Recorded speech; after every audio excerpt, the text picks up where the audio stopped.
لو شفت الفيديو ده يوم 23/9 فده معناه ان فاضل 100 يوم على 2026. دول 100 حاجة ممكن تعمليهم علشان تجلو اب قبل السنة الجديدة. قاري 5 صفحات من اي كتاب كل يوم، اسمعي بودكاست مفيدة او اتفرجي على يوتيوب فيديوز حلوة، جورنال علشان تفهمي نفسك وتفهمي مشاعرك، املي لمدة 10 دقايق كل يوم، عادي انك تعملي مايندلس سكرولينج علشان ده بيزود من الانكزايتي والديبرشن، وتعلمي ديجيتال سكيل زي الاس اي او او كانفا، قاري كتاب ليه علاقة بالكارير بتاعك، خدي اونلاين كلاس، ستارت البوليت جورنال،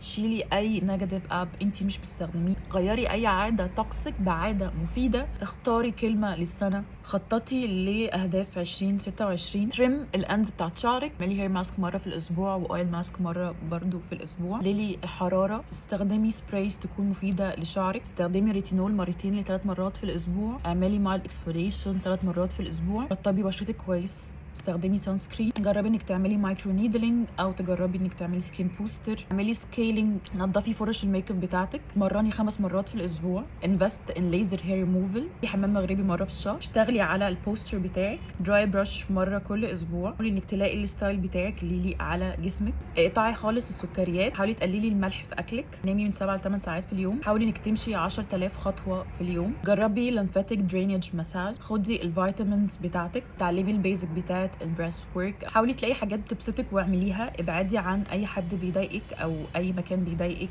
اكتبي جواب لنفسك المستقبليه، كلمي صديقه قديمه، حوشي 10% من الانكم بتاعك، اعملي ألبوم of achievement، حاولي انك تسامحي نفسك على الباست ميستيكس، جربي guided meditation، امسحي اي توكسيك سوشيال ميديا اكونتس، اقعدي ساعه كل يوم تك فري، اكتبي في ورقه التريجرز والباترنز بتاعتك، قولي انك تتطوعي مره كل شهر، واخر حاجه ريفلكت على السنه اللي فاتت.